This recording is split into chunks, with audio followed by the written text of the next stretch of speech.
नमस्कार, मेरा नाम है राज के वर्मा और आप देख रहे हैं रिपोर्टर जी। दोस्तों, मुंबई का रियल एस्टेट इन दिनों बिल्कुल फिल्मी ट्विस्ट जैसा लग रहा है। एक तरफ तो नए फ्लैट्स लॉन्च करने में बिल्डरों ने ब्रेक मार दिया, दूसरी तरफ पुराने प्रोजेक्ट्स के फ्लैट्स हाथों हाथ बिक रहे हैं और दाम भी आसमान छूते जा रहे हैं। सवाल यह है कि क्या ये कोई बुलबुला है जो जल्द ही फटने वाला है, या फिर मार्केट अब परिपक्व यानी मैच्योर हो गया है और अब बिल्डर जितना बिके उतना ही बनाओ वाली स्मार्ट स्ट्रेटेजी अपना रहे हैं। दोस्तों, ताजा आंकड़े देखिए। नाइट फ्रैंक इंडिया की Q3 2025 की रिपोर्ट कहती है कि जुलाई सितंबर 2025 में मुंबई में सिर्फ 19,145 नए घर लॉन्च हुए, यानी पिछले साल की इसी तिमाही में पूरे 19% कम। वहीं बिक्री 24,706 घर बिके, जो पिछले साल से 2% ज्यादा है। मतलब जो माल पहले से बाजार में है वो तेजी से खप रहा है, लेकिन नया माल लाने में बिल्डर कंजूसी कर रहे हैं। तो चलिए अब जानते हैं कि इस सब पर एक्सपर्ट्स का क्या कहना है। शुलीन संघवी, नाइट फ्रैंक इंडिया के एमडी, कहते हैं डेवलपर्स अब अनावश्यक इन्वेंट्री नहीं रखना चाहते। पहले की तरह 7-8 साल पुराने अनसोल्ड फ्लैट्स का बोझ नहीं उठाना, इसलिए वो तब तक नया प्रोजेक्ट नहीं ला रहे जब तक पुराना स्टॉक 70 से 80% नहीं बिक जाता। एनरॉक के चेयरमैन अनुज पुनेठा की राय ये है, ये हेल्दी करेक्शन है, बुलबुला नहीं। सप्लाई को डिमांड के साथ मैच किया जा रहा है। जिस दिन बाजार दरें और नीचे आएंगी, लॉन्च फिर से तेज हो जाएगा। एक बड़े डेवलपर, नाम नहीं बताना चाहते, ने ऑफ रिकॉर्ड कहा, अभी अप्रूवल में देरी, कंस्ट्रक्शन कॉस्ट हाई, लोन महंगा, ऐसे में नया लॉन्च करना रिस्की है। बेहतर है पुराने प्रोजेक्ट पूरा करके कैश फ्लो बनाए रखो। लग्जरी सेगमेंट में तो जैसे आग लगी है। 1 करोड़ से ऊपर के फ्लैट्स पेंट हाउस की बिक्री में 13% का उछाल आया।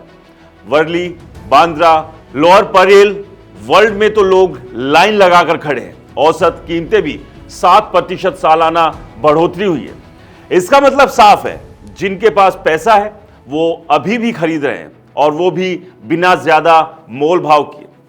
कमर्शियल मार्केट का तो अलग ही जलवा है। ग्रेड ए ऑफिस स्पेस किराया 11% चढ़ गए, और ये लगातार 13वीं तिमाही में जब किराए बढ़ रहे हैं। जी हां, लीजिंग वॉल्यूम 27% गिरी है, केवल 19 लाख स्क्वायर फीट। लेकिन जो स्पेस है उसकी डिमांड जबरदस्त है। तो अब सवाल ये है, ये बुलबुला है या नहीं।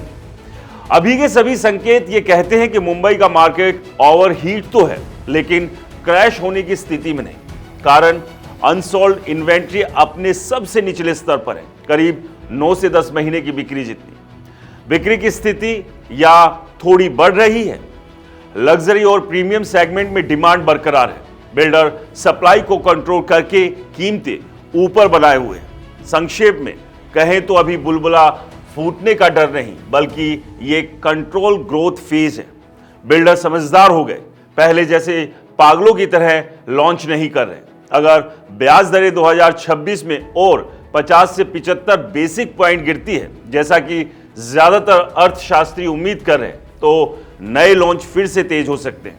तब तक जो खरीद सकता है वो खरीद ले, क्योंकि कीमतें नीचे आने के कोई आसार नहीं दिख रहे। मुंबई का घर अभी भी सपनों का महल है, बस वो महल बनाने वाले थोड़ा सोच समझकर ईंटें जोड़े। दोस्तों, आपको क्या लगता है, क्या मुंबई का रियल एस्टेट बाजार क्रैश होगा? क्या ये बुलबुला फूटेगा, या फिर ये एक करेक्शन का टाइम है?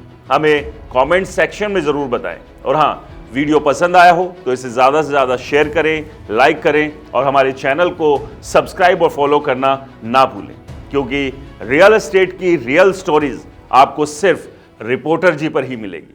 नमस्कार।